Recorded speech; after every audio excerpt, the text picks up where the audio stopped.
2월 11일입니다. 어린 나귀를 타고 오신다라는 제목으로 요한복음 12장 12절에서 19절까지 말씀 봅니다.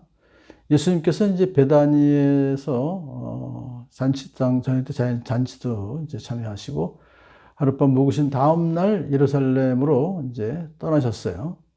그랬더니 유월절을 지키러 온 많은 사람들이 예수님이 예루살렘으로 들어오신다는 소식을 듣고서는 예수님을 맞으러 나갑니다.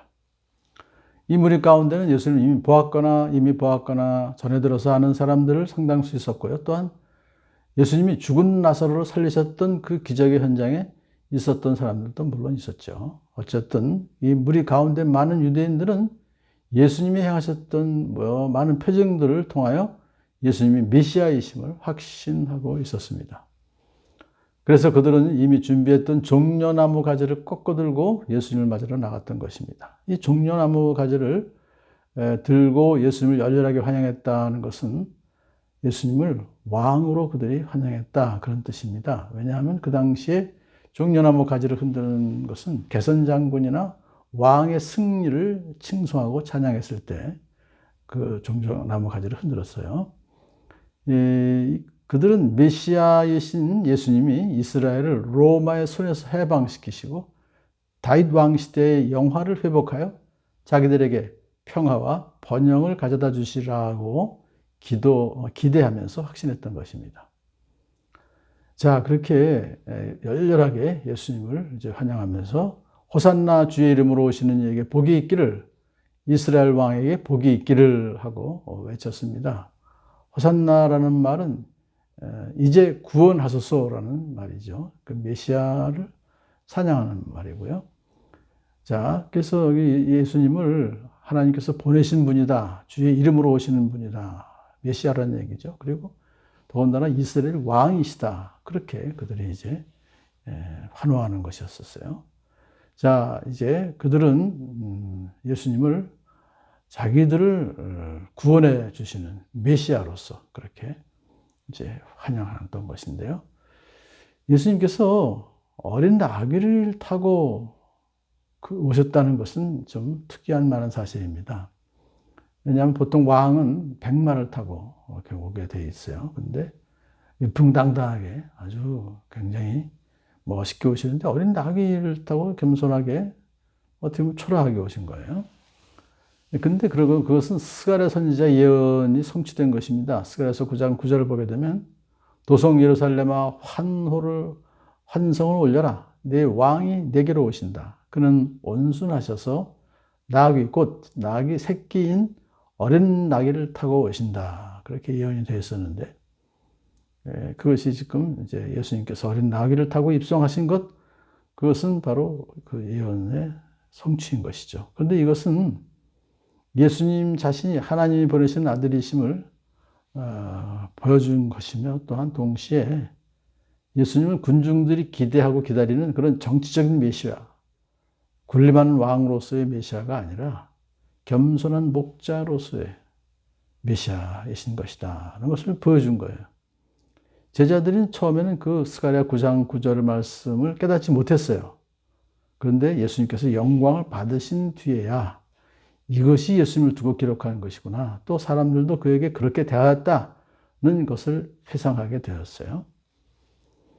그러니까 예수님은 군중들이 기대했던 그렇게 백마 타고 입성하신 것이 아니라 겸손하게 어린 나귀를 타고 입성하신 것, 그것이 왜 그럼 그렇게 나귀를 타고 오셨는지를 제자들도 깨닫지 못했습니다.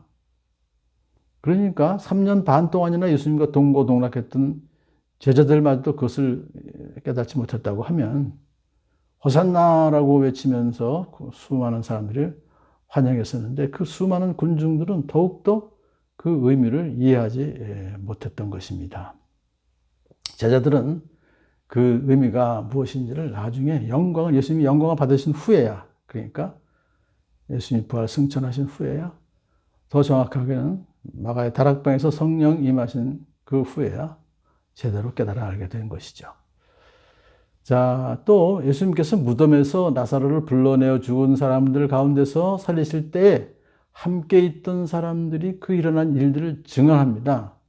그러니까 그들이 한 사람 한 사람이 다 이제 예수님의 그 메시아 되심을 증언하는 거예요.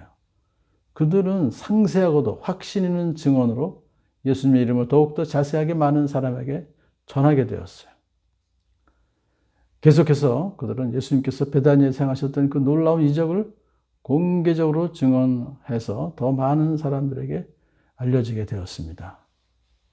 유월절 행사에 참석하기 위해서 원근 각처에서 예루살렘을 방문했던 수많은 순례자들, 그들도 이제 예수님을 알게 된 것이죠. 그래서 바리새파 사람들이 서로 말합니다. 이제 다 틀렸소. 보시오, 온 세상이 그에게로 그를 따라갔소. 그날의 분위기는 완전히 예수님 쪽으로 기울었죠. 그들은 이제 와서 예수님을 저지시키기에는 너무 때가 늦었다라고 생각하면서 이제 사태가 걷잡을 수 없는 지경까지 이르자 비로소 그들은 모든 백성들의 마음이 자신들에서 떠나가고 예수님께로 갔다는 것을 알게 되었던 것입니다. 오늘 본문은 바로 예수님께서 종려나무 가지를 들고 환영하는 인파를 해치고 예루살렘 성으로 돌아오셨던 그거죠. 근데 그때 어린 나귀를 타고 오셨던 예수님. 그 예수님은 이스라엘의 왕이시지만은 군림하는 왕이 아니라 섬기는 왕으로서 이제 십자가에 달려 돌아가시기 위해서 들어오신 것이죠. 호산나 주의 이름으로 오시는 이에게 복이 있기를, 이스라엘 왕에게 복이 있기라고 외쳤던 그들은 예수님께서 무력하게 체포되셔서 로마 법정에 서시자 이제는 그들은 십자가에 못 박아라, 죽여라라고 적극적으로 예수님을 못 박는 데 가담했던 것입니다. 자, 그러므로 우리는 메시아이긴 하시지만은 예수님이 이 세상의 모든 문제를 해결해 주시는, 병 고쳐 주시고 또 뭐 기적을 표정을 보여주시는 그런 분으로만 우리가 예수님을 이해할 것이 아니고, 오히려 예수님 겸손하게 나귀 타고 오셔서 십자가에 달려 죽으심으로 우리의 죄 문제를, 우리의 구원을 이루실 메시아이심을 분명히 믿는 저와 여러분들 간절히 소원합니다.